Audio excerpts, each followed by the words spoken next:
Okay, everybody, we are going to talk through the second half of motivation, and we're going to start with Abraham Maslow, who is credited with um, one of the most famous organized theories on motivation. And basically, Maslow argues that we have a hierarchy of needs, starting with our most basic and ending with um, the most lofty self-actualizing need for happiness. Um, and depending on where you are in the hierarchy, you may be you are dependent on the needs below you, and you can't achieve the needs above you until you meet all of those lower needs. So we start with, let me see, here we go. We start with our physical needs, food and sleep and sex and all those basic physical needs. Above that, we have the need for personal safety, and that includes physical safety as well as having a home where you feel that you are safe, that's not in jeopardy, that you have financial security. And without those first two levels of needs being met, you really can't hope for anything above that. So if you have food insecurity, if you're not sure where your next meal is going to come from, that's really all you're thinking about, all you're worrying about. And the idea that you don't have a job that gives you a creative outlet for your passions, that's not really on your mind. Your mind is at the I need food level. And so above those basic needs of physical and safety security, we have the love and belonging level where we seek relationships, meaningful relationships with family, with friends, with romantic partners. Um, and when those relational needs are met, then we move up into the esteem category, where we are experiencing and enjoying the confidence, the acceptance, uh, the respect, both from ourselves and from the people around us, that comes from achieving that level of belief and confidence in ourselves. The highest level is self actualization. This is reserved for a small percentage of people who genuinely have gone through the process of getting to know themselves, understanding who they really are, and then living out their passions and their desires, and they're feeling genuine happiness. They are living lives that they are proud of, that they are happy with. Um, And the fact is, most people don't reach this level. Most people get tripped up somewhere lower in the process, uh, and only those select few who've organized and put the rest of their lives together can really seek out um, what genuinely makes us happy. And that's a long, difficult process that requires really taking the time to do the cognitive, psychological, moral effort of getting to know yourself, sitting with yourself, becoming comfortable with yourself, and then acting out what you truly want. Now, there's a lot of Maslow that I think appeals to us, that we think, oh, this makes a lot of sense. On the other hand, there's also been a number of criticisms of Maslow. Um, One of the most important criticisms, probably the fact that this is mostly just theoretical. It's based on observations of people. It's not very scientific, really, at all. Um, and the fact is, there's lots and lots of examples where people make decisions that go against basic needs. And we look at those bottom levels of physical and safety needs. A lot of times people make decisions that fly in the face of those needs. So people make really risky, dangerous decisions in order to be accepted by a group, or they sacrifice uh, some sort of financial safety to go after a dream that they've always had. Let alone decisions where people do really dangerous things because they enjoy the excitement of it. And so it's difficult on a Maslowian hierarchy to explain, thrill seekers and that kind of thing. So, uh, when it comes to motivation, it's really hard to ignore the impact that it has on us as workers, right? We all know that we have to work a job, we need to make money, but most people want something more than that. Most people hope for uh, a career where you can actually be making long-term decisions that lead to a lifetime fulfilling career, right? And in some cases, people even talk about the desire for a calling. That is to say, that what you're doing professionally fills a societal need, and your working of your job is actually providing some sort of important and necessary need for the people around you. Um, People who are able to move simply from a simple job to a career and finally, hopefully, to a calling tend to feel that motivation that comes from, not just extrinsic rewards, but intrinsic, right? So, not just getting a paycheck, but you're actually feeling like you're doing something good for the people around you. Um, and how much we work is another one of those issues that determines, how happy we are. So, um, if you are if you don't care about your job at all, or if you just don't believe it's very important, chances are you're not working very hard at all, right? On the other hand, if you are really anxious about your work, if you are overwhelmed, if you think that you have way too much to do, probably you are working all the time, and you're probably just as miserable on the other end. The key really is to find this middle ground where you being at work doesn't necessarily always feel like work. If you can find a job that you actually enjoy for either extrinsic or intrinsic reasons, then you move into this kind of, well, this place that we kind of refer to as flow, right? You're at your job, but you're not constantly watching the clock. You're feeling productive, you're enjoying what you do, and you're just sort of flowing through your day. And you're finding that as you accomplish all of the requirements of your job that day, you're doing it somewhat effortlessly. You actually enjoy what you're doing. So, um, when it comes to helping people get to that level of flow, there's a number of different theories on how we should manage people, right?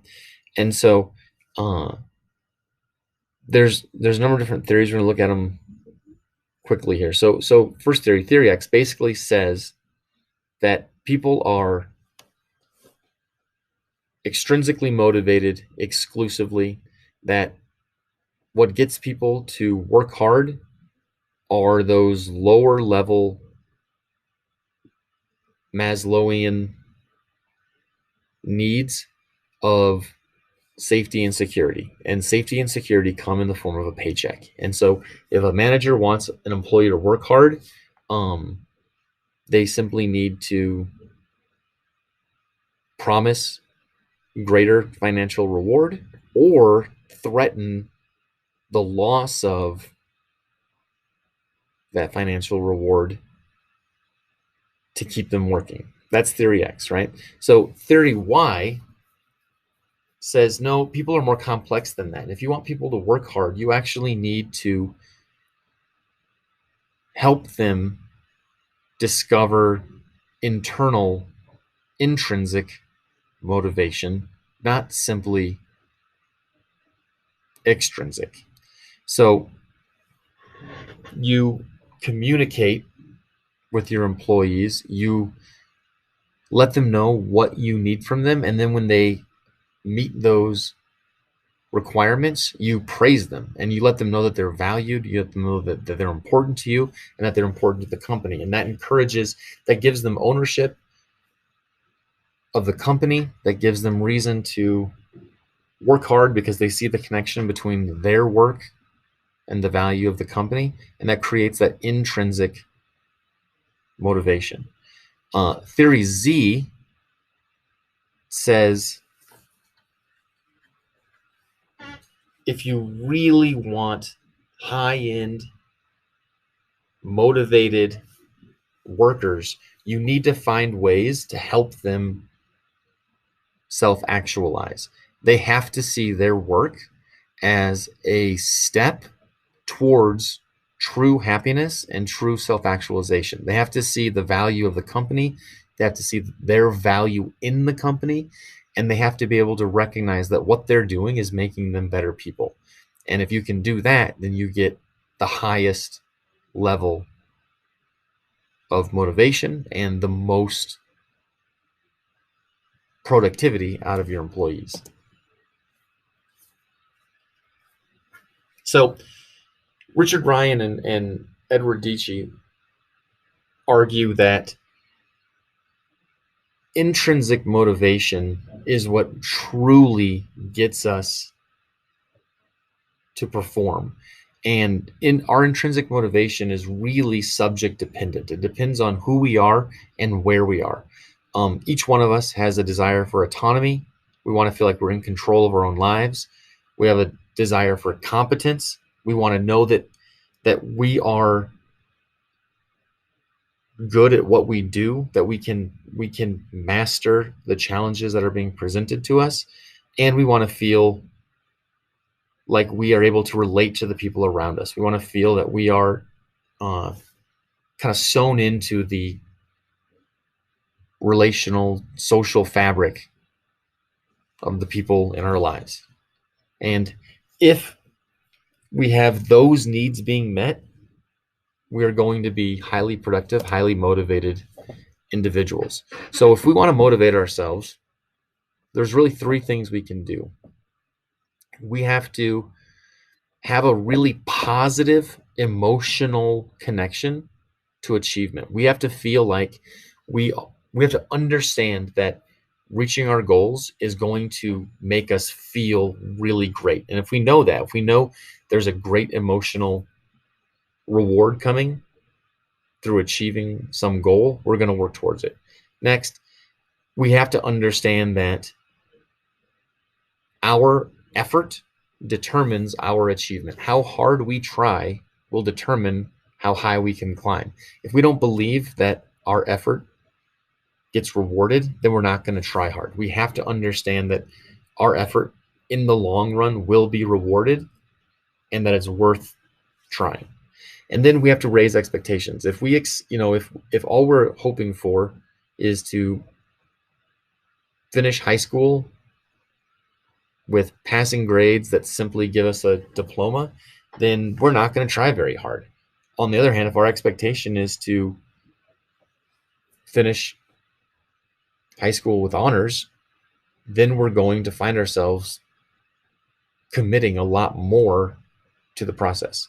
Now, when it comes to motivating other people, that's a little bit more complex because one, you need to find a way to create an intrinsic motivation in other people, and that's hard. It's easier for us to motivate ourselves than someone else, because you have to find a way to help that individual feel motivated intrinsically, which can be obviously a trick. You have to listen to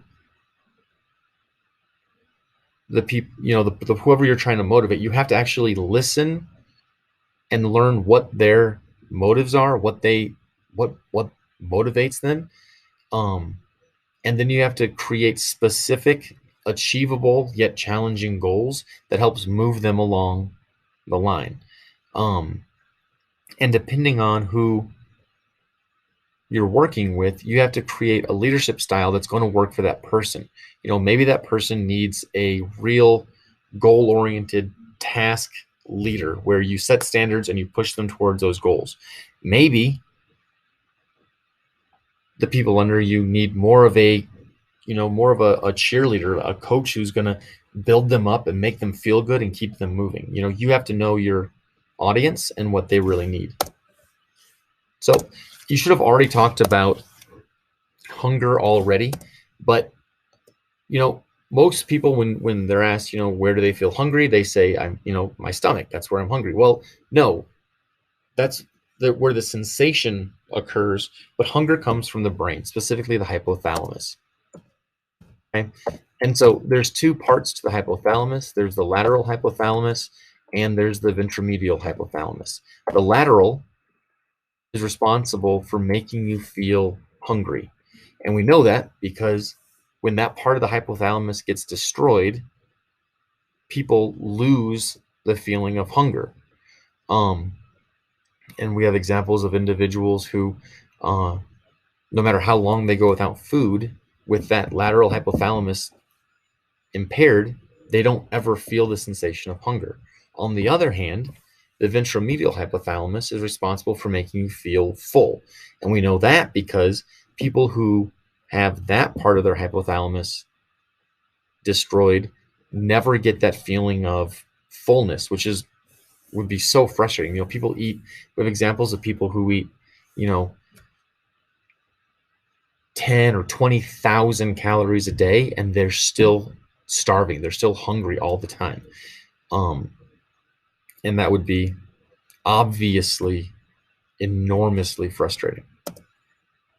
So, what happens when we feel hungry? Well, basically, when there's not enough food in your body, your glucose levels begin to go down. And when your glucose levels, those are the simple sugars in your body that we burn for energy. When your glucose levels go down,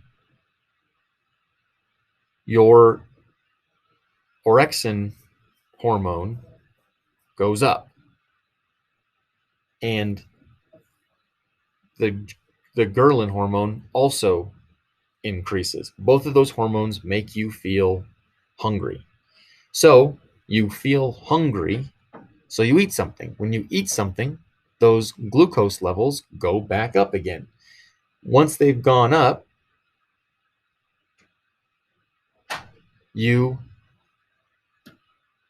begin to break down those sugars into energy using your insulin. With those glucose levels up, the leptin hormone is released, and that makes you feel full. Okay? Leptin is the hormone that some people, like 1% of the population, either have no leptin or very, very low levels of leptin hormone in their body, and that leads to obesity. They simply don't feel full. Now, that's only like 1% of the population. It's very, very rare, but it does happen. So all of this is happening in the hypothalamus. And we're going to talk about theories on weight gain, and they all revolve around what's going on in our hypothalamus. And there's this theory called set point theory that basically says all of us have this set point for where our weight ought to be. And most of us are going to live our whole lives within about 10% of that set point. And you really are going to have a hard time changing that. So if your set point is relatively low and you really want to put on muscle, if you want to be bigger, you're going to have a hard time adding a whole lot of weight to that set point. And basically people have a hard time adding more than 10% of their body weight past their set point, or losing more than 10% of their body weight from their set point. Now, that can be changed through unnatural means. So like steroids or eating foods with an enormous amount of chemicals in them, highly processed foods, can cause you to gain weight well beyond your set point or lose weight below your set point. But if you're eating a natural, healthy diet, you're probably falling in within about 10% of your set point, which is determined by your hypothalamus. All right. Of course, there are other influences on our hunger besides just purely physiological, hormonal impulses. When we see food, when we smell food, if you live in a culture where food is everywhere, there's an expectation to eat it. If you live in a culture where there's an expectation to not be overweight, depending on what your outside influences are, that may impact your eating habits. We also know that if you have tons of food around you all the time, you're probably more likely to be eating it, right? If you have a kitchen that's just filled with snack foods and junk foods, you're probably eating a lot of those foods. If you're in a family that only eats at meal times and avoids all of that between meal snacking, you're probably learning healthier habits and you're probably eating better. We also know that stress leads to overeating. That's pretty common. Now, some people either eat too much or they eat too little, and this can lead to certain eating disorders. One of those is anorexia. Anorexia is a body dysmorphic disorder where people see themselves as being much heavier than they really are. It leads to them undereating, sometimes to the point of starving themselves. Most of the time, people who suffer from anorexia tend to be adolescent females. In fact, 90% of anorexics are female adolescents. Usually it starts off as a diet. The individual sees the need to control the food that's being allowed into their bodies. They end up feeling it as a sense of control, and then it distorts their view of themselves, their view of food, and they end up undereating and starving themselves. The health effects of anorexia are really, really serious. It impairs our immune system, our internal organs like our heart, abdomen, kidneys. It weakens our bones and muscles. We have skin problems, and it can also have really negative effects on our brain. Our brain can fail to develop, and then it can underperform as a result of anorexia. Bulimia is another eating disorder where the individual doesn't stop eating. Instead, the individual overeats, then feels really guilty about it, and then throws up all of that food that they just ate. They can also use some type of laxative or something just to, different ways of just getting all of that food out of their body as quickly as possible.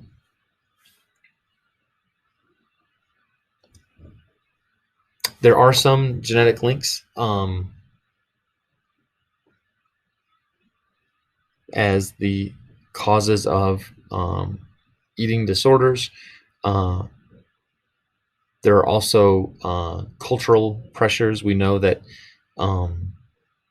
in societies where being thin and looking a certain way is highly encouraged and sought after, we see more eating disorders. But we also see it in family lines. Moms who seem to be overly concerned with their own weight tend to have children who develop eating disorders.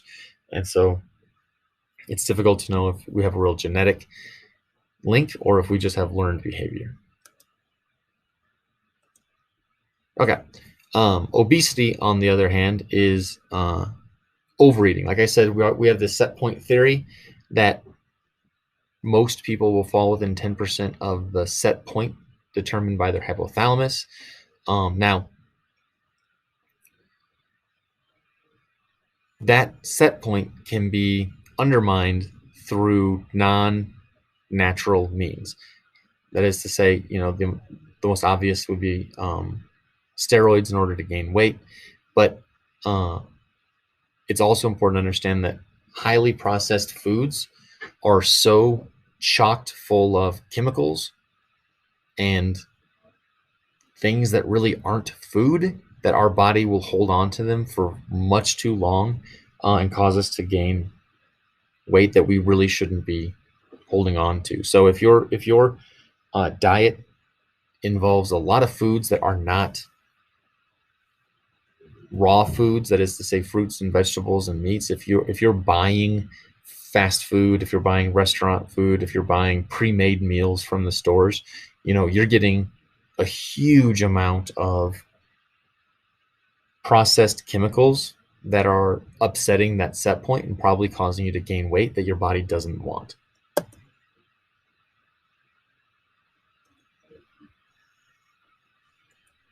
Okay. We'll talk a little bit about stress. When we talk about stress in psychology, we're not talking about a situation, but our response to stimuli. And so stress is that mental cognitive response to some type of stimulation. The stimulation itself we refer to as the stressor.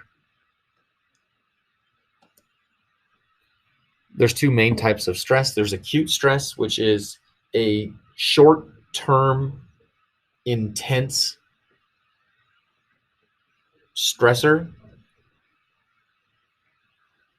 that causes an immediate, significant reaction. A car accident would be acute stress, for example. Chronic stress is a continued state of stressful arousal. Sometimes we refer to this as long-term stress. So if you were, say, imprisoned and you were living in a prison for 5 years, you're probably experiencing chronic stress. You're probably feeling constant stressful arousal, and the negative impacts of that can really be significant. So in a normal situation, maybe you have a really big test that you didn't study for. Your reaction is going to be fairly common. There's going to be initial arousal, followed by that behavioral reaction, that fight or flight response. Then your autonomic nervous system is going to kick into gear. You're going to have that blood pressure go up, heart rate go up, digestive system go down, sweaty palms, all that stuff. Then you're going to have a decrease in the effectiveness of the immune system, which is why people who are under stress for an extended period of time tend to get sick. If you've ever paid attention, you probably tend to get sick around finals week or different times in your life where you've been really stressed out, that's because your immune system is compromised when your body is at a heightened level of stress for an extended period of time.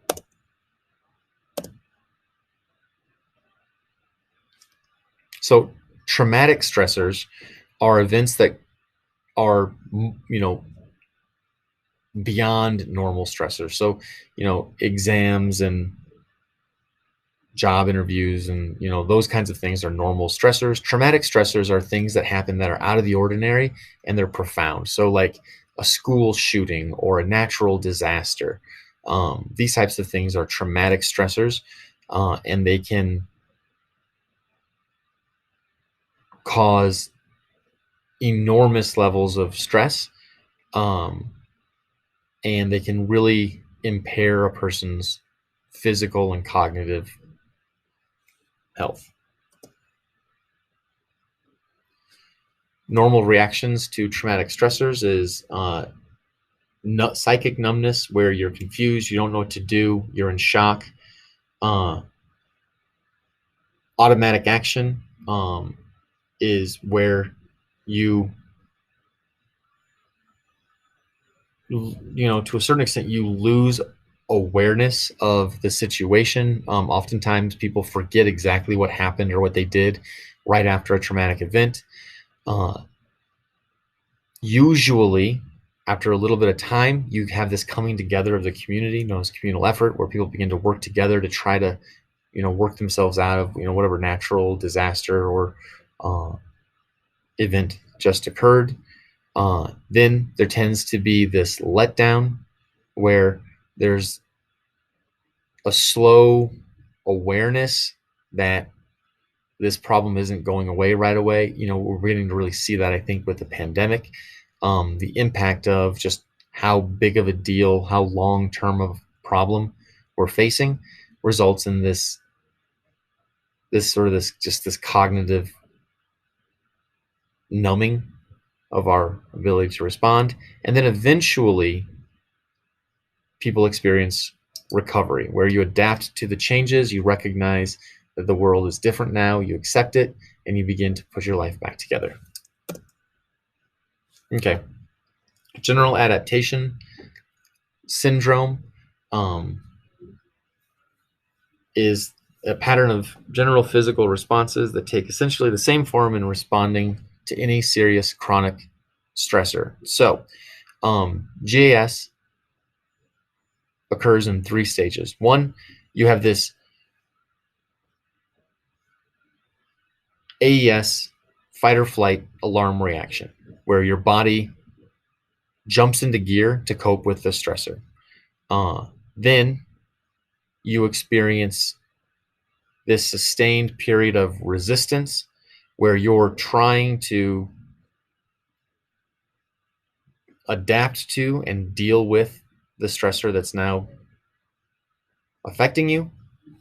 And you can maintain that resistance for a certain period of time, but eventually it's going to result in exhaustion. You're just going to wear out. You can't exist in that heightened state forever. Eventually your body is going to burn out on you and you're going to experience exhaustion. And here's just an example of what general adaptation syndrome looks like. Okay, I guess that's it. So that is what you need to know for motivation. If you want to highlight some concepts, you can go to these crash course videos. All 3 are really good, and they summarize a lot of things that we've already talked about. I will see all of you in class tomorrow, and we will start talking about development. Bye, guys.